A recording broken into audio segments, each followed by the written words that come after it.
Hello, ladies and gentlemen. My name is Danny Thorniley, President of the Russia C Business Group. I'm very pleased today to be talking with Sergio Basto of Manpower in Russia. And the idea today is that we're going to exchange a few ideas and questions and answers on business issues and human resource issues, staffing issues, of which Sergio, his team and Manpower are well versed. And so it's very nice to be on this call with you, Sergio, today. And really, the first question is, could you give us a bit of background about yourself and the Manpower organization in Russia? Hello, Danny, as well. It's a real pleasure for me to be here today with you and have the opportunity to have this conversation with you about Russia and business in Russia and Manpower Group in Russia. So my name is Sergio Basto. I'm the country manager for Manpower Russia and CIS. I have been in Manpower for 3 years. I joined from Portugal, the country that I'm originally come from. Manpower is 26 years already in Russia. We have around 13 offices within Russia and CIS.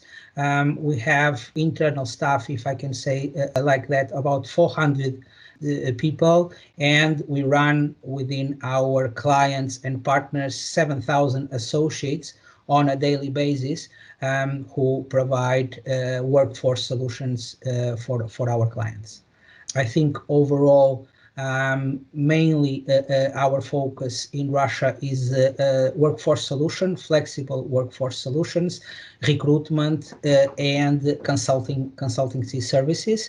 And we have been, I would say, successfully supporting the operations to our global clients.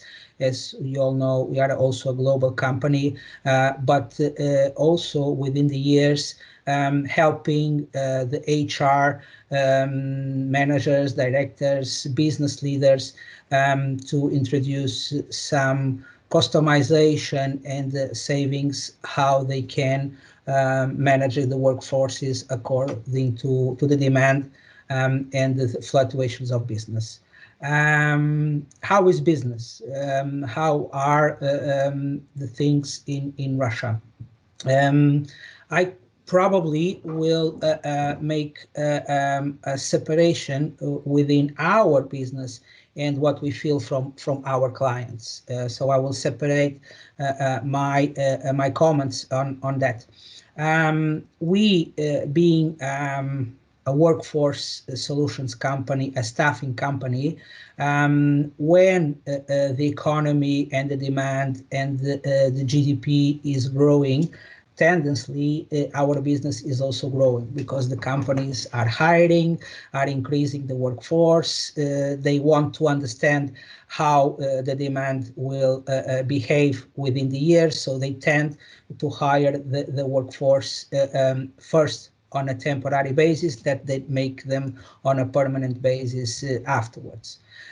When some cycle is reversing and the economy drops and the mood and the consumption also drops, tendency our business and our workforce is the first one to be downsized or to be decreased among the clients and among the companies due to, of course, the temporary agreements and the temporary solutions that they also have. 2020 was, I would say, a year, I would say, without precedence for everyone, and particular for us in Russia. One of the things that we have been trying to do to our business is diversify the industries and the sectors where we are cooperating. Exactly for independent of a situation that we could predict or not, if occurs, which occurred, we would not be so dependent of one industry and one sector in our business. And we proudly can say that we 2020, and as we have been discussing within the year in different conversations, Danny, and you also testify that from other companies, was not so bad. Was not so bad. I see industries and us, if we compare with prior years, growing.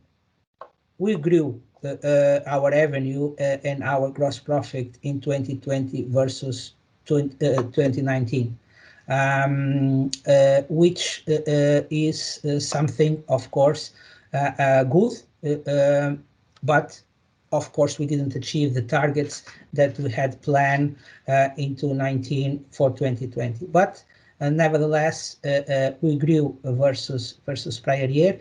And moreover, I feel the last 2-3 months, a change on the perception of our clients and HR, I would say, strategy, which allow us to Q4 to 2019 be ahead of our initial budget.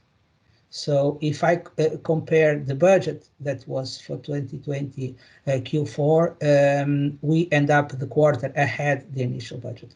Our big drop, as I mentioned, was Q2 and Q3, but we together with the solutions and the work we have done to our customers and with our clients, leverage solutions which they will need.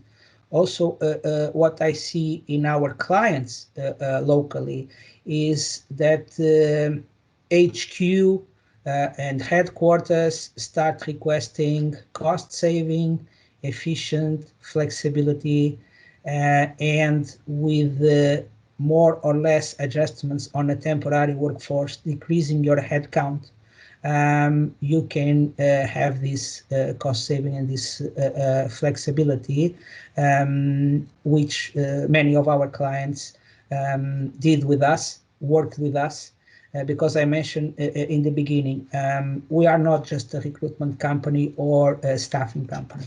We also provide consulting and outplacement solutions. So a candidate or a workforce person that might be outplaced can be placed for us in another company. So we can provide this full cycle, which is what helped us. Well, Sergio, first of all, it's my commentary on that. It's very interesting what you say about Q4. Depends on companies, depends on sectors and everything. We saw globally and in Central Europe, Q4 was softer because of increased lockdowns and so forth. In Russia, of course, the lockdown is either non-existent or much softer. But as we know, people are self-isolating and more reluctant to go out. And in fact, just to show the mix, first of all, congratulations on Q4 and the annual results. But I've got mixed news from the companies we're working with. Oh, and let me interrupt myself. The diversification idea that you have, of course, is absolutely right and proper. Diversification, localization, market share.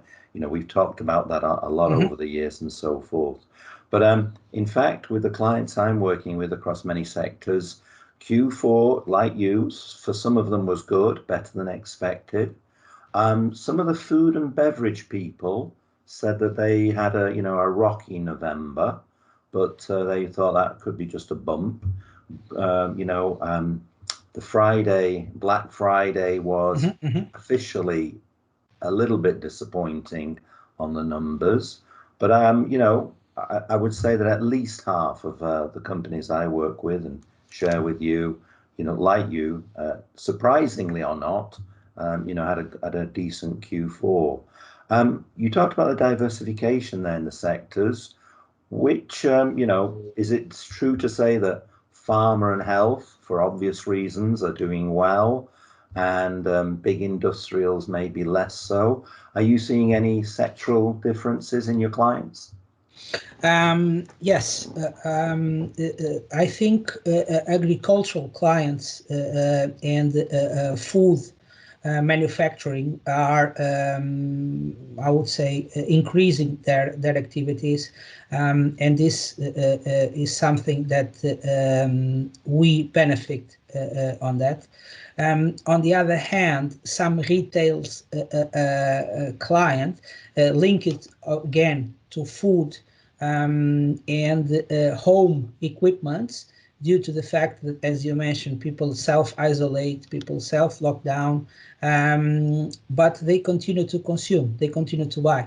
And they simply, what I felt, they simply change probably the type of buy, of purchase of equipment, and help those companies of home textile, home cooking equipment, also some clients which we support in terms of the furniture, saw their revenue increase and their activity increase because the final customer invested at home. And we benefit about that, and our mix of clients was crucial to be that.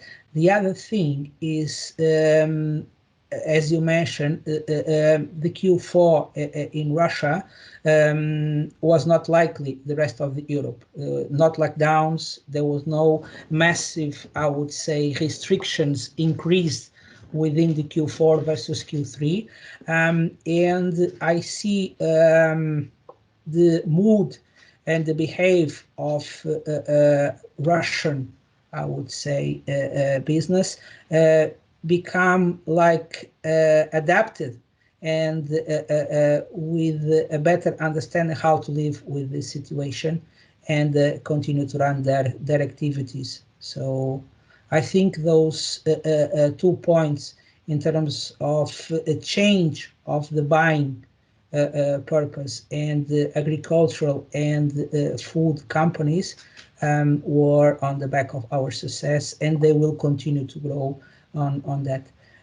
Clients, like you mentioned, that big machinery, governmental, probably infrastructure, equipment, some tech activities, we saw some postponing of them. Unfortunately, as we are not so deeply involved in these sectors, we were not also caught on this wave. Thanks, Sergio. On your point there about the home consumption, we sent out an email which maybe you saw, corporate case studies, and that was very much home furniture, kitchenware was one of the regional directors, and they said yes, their business is doing very well. Actually, the company said their sales in Russia in Q4 in November, December, in volume terms, were bigger than France. So, you know, in that sector, Russia is doing very well. And I've got some other stories about companies doing that. We've talked a good bit about Q4, which is necessary and interesting. We've talked about the different sectors and that and the kind of demands. Just coming to the famous topic of money, salaries. You've mentioned, of course, everybody is looking at cost savings. I'll just give you a benchmark of what we've seen for general white-collar salaries. And, you know, in spring of last year, there was a panic and people were saying we won't have any salary increases at all in 2021, etc. 80% of companies were saying that for Central Europe and for Russia. By September, October, when people were doing budgets, they got back to a kind of a normality for Russian salary increases.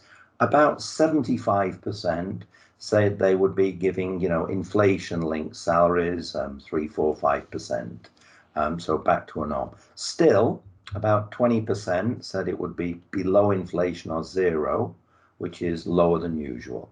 But, you know, we are back to normal, sort of.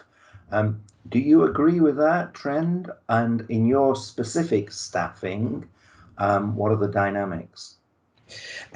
Yes, I agree with that analysis, and also from the point of view of the white collars workforce, I totally agree with that.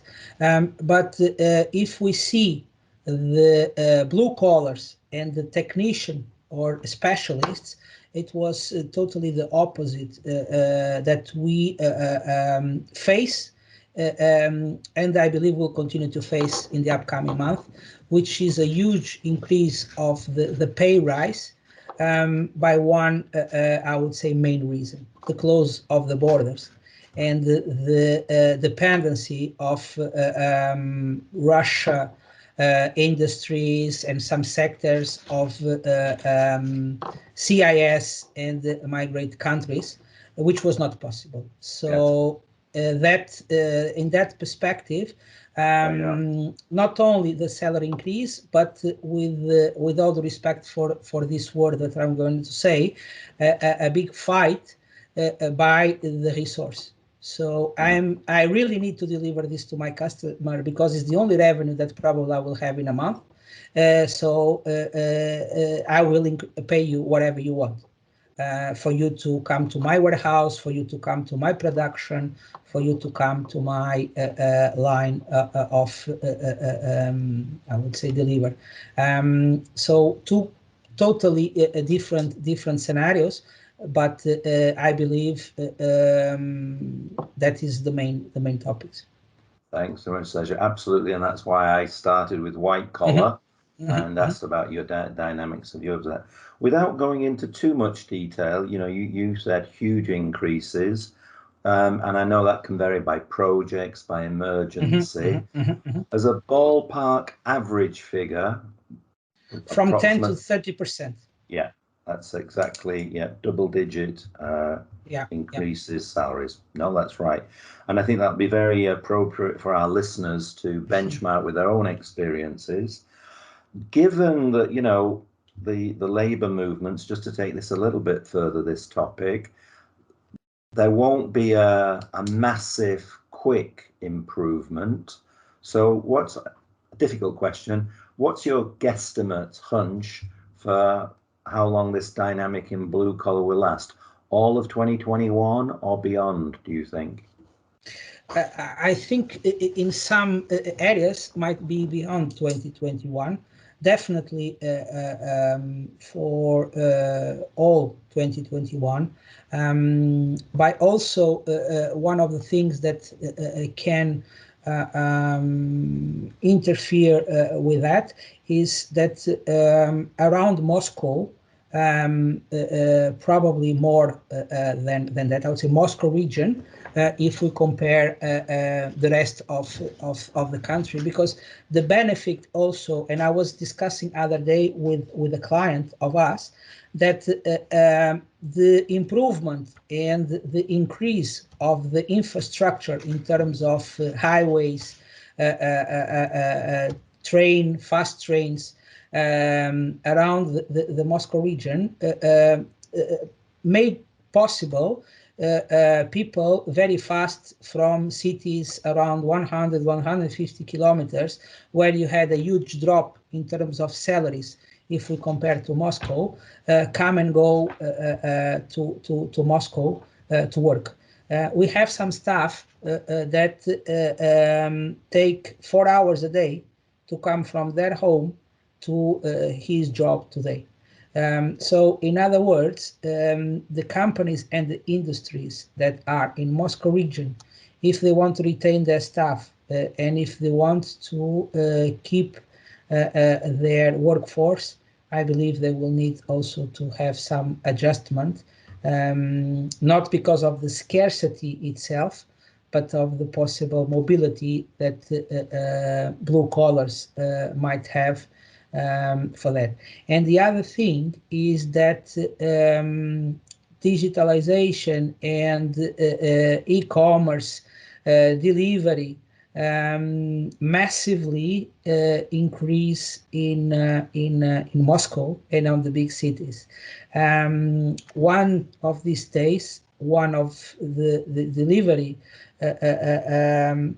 person that was come to my house to bring me something that I bought online.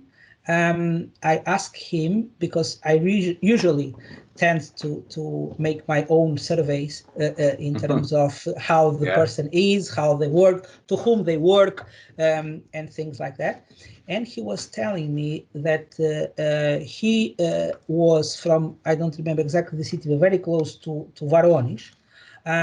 He came to Moscow on, I would say, ship basis. He worked 3 weeks and 8 hours a day delivering, and he wins almost twice than on the production that he was working in near Voronezh. So this also probably can bring some challenge for reduced turnover.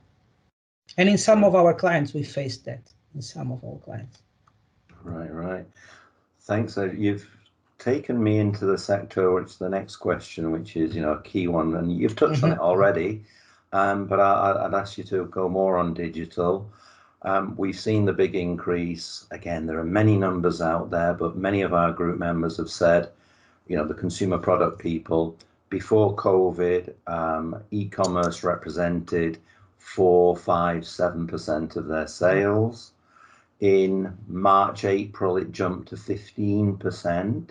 And then in the summer and autumn came down to 10, 11. So up, down, but still, almost double what it was before. It's going to be, a continuing trend forever. The speed will be, we can see how that goes, can't define it. But for Manpower, you've touched upon it a little bit. Is it the real driving force, or for your business, is it more moderate, or how does it fit in with the business model?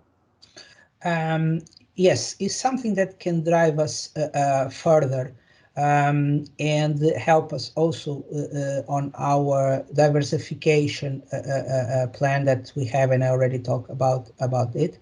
And it's something that definitely will increase our business, but I would not say on providing the workforce for the delivery itself, but more from the support point of view, to bring the channels on developers, on programmers. That's what we feel that the demand among our customers is increasing more on those profiles than on the person who delivered itself the good.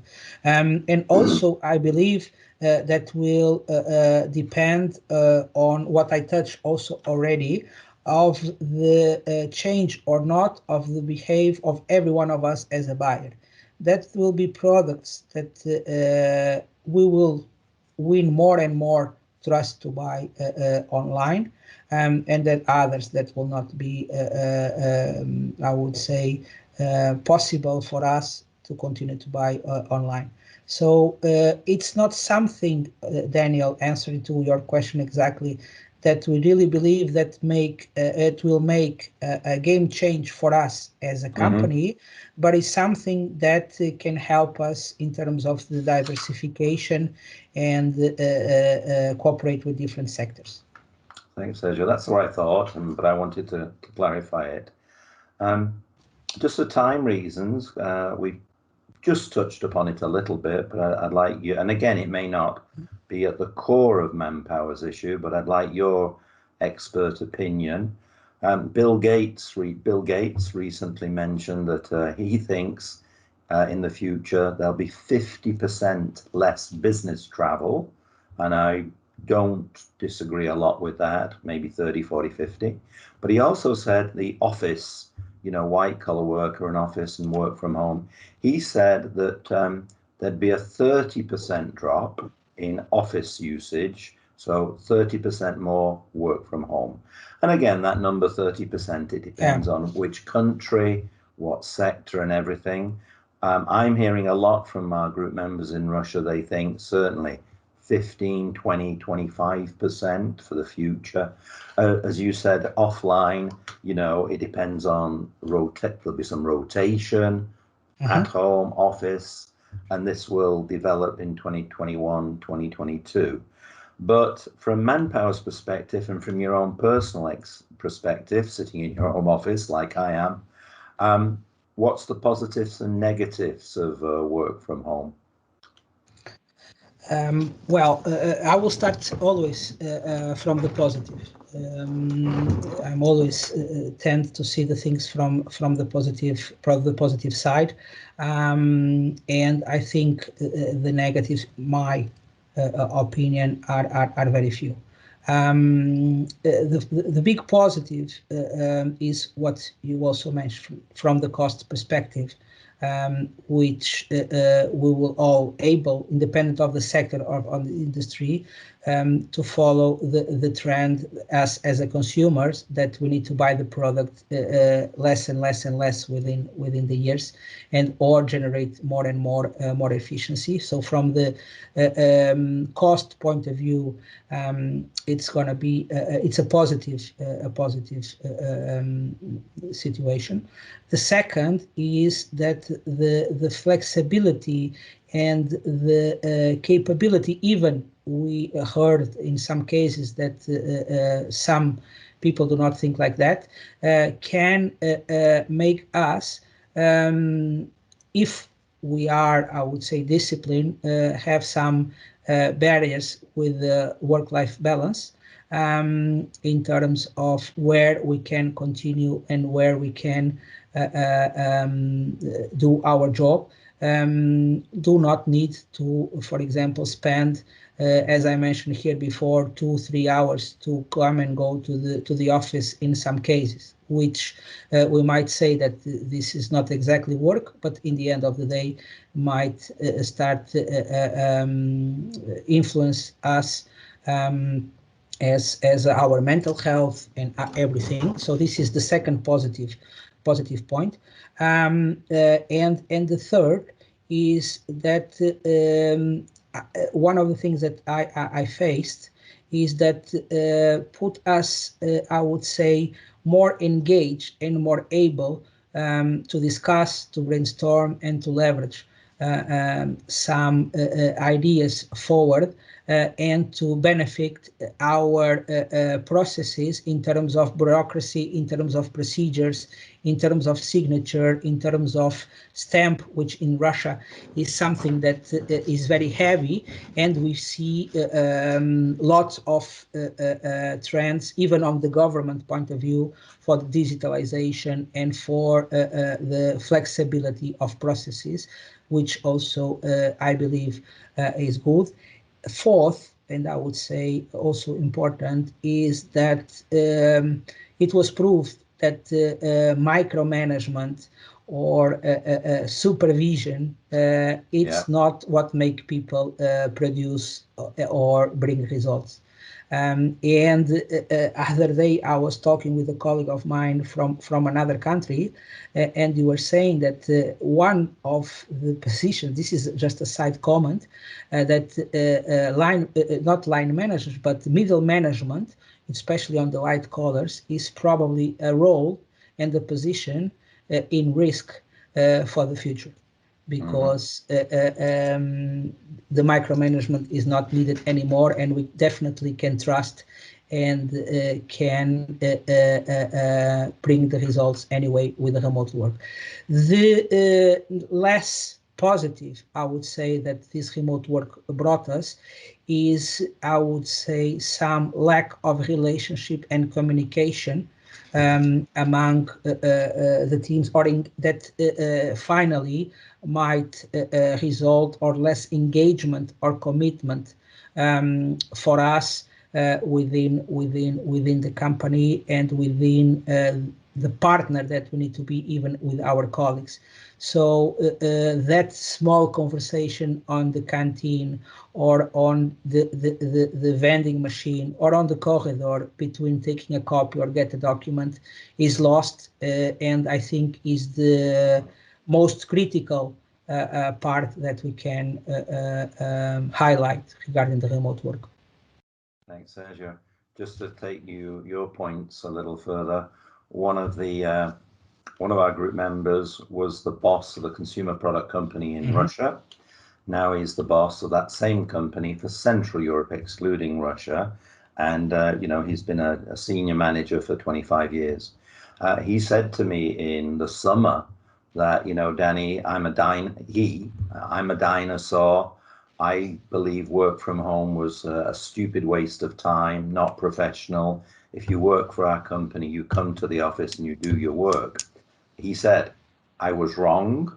I've seen in 6 weeks, the world has changed, and I am completely committed to the work from home model, and will work with the HR department on that. So absolutely right. And I think that was a nice balance, Sergio, between the pluses and minuses. We've done a little report on that we sent out. I think one thing you also know is, of course, it depends on what your home is.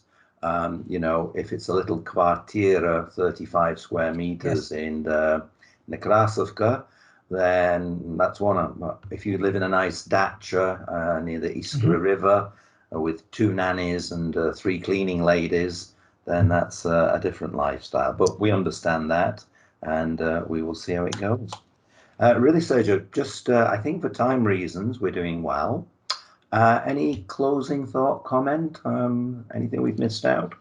No, from my side, just want to thank also the opportunity to share and to discuss some of the points here today, and want to highlight that yes, COVID brought us to a new, I would say, way of see business, manage business, project the business.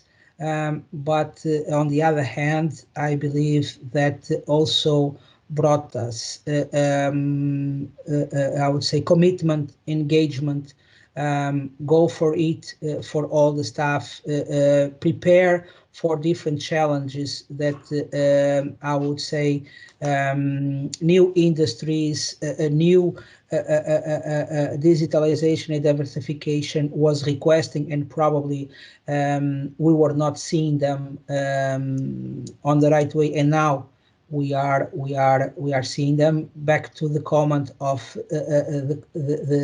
the client you mentioned, or the partner you mentioned, that was totally resistant and against the remote work for meetings in the office. I would like also to highlight that there were some companies, I don't know if they were visionaries or not, but that they start some processes of remote work and flexible work 2-3 years ago. And when these persons brought this to the market or to the industry, a lot of people call them crazy. No, you are not. And today, people realize that yes, you were right. We should have done this few years ago. So I believe also brought a different availability, and people is more open for new ideas and new discussions. So resuming is still ongoing, unfortunately, in some countries more than others. But I believe the future will be better, and will be better prepared for the future, of course. Sergio, thank you very much indeed for those remarks. I think we were speaking about 30-35 minutes, which is probably a good time for people's tolerance levels. I think there were fascinating remarks about your own business and what your clients are doing. I found particularly the remarks on blue collar trends there especially interesting. We will be publishing and the recording of this. It will go out to all our group members. Be very happy for you and your colleagues to distribute it as you wish to do so, and we will look to put this in the public domain as well. And as you say, looking forward to 2021 with cautious optimism. Yes. And fingers crossed. And thanks to you, Sergio, your colleague Elena, and all your team. And also, of course, thank you very much. Looking forward at some time in 2021 to welcoming you to physical live events back in Moscow and in Europe. Thanks Yeah, a lot, we all hope. everybody. Thank you very much. Thank you very much.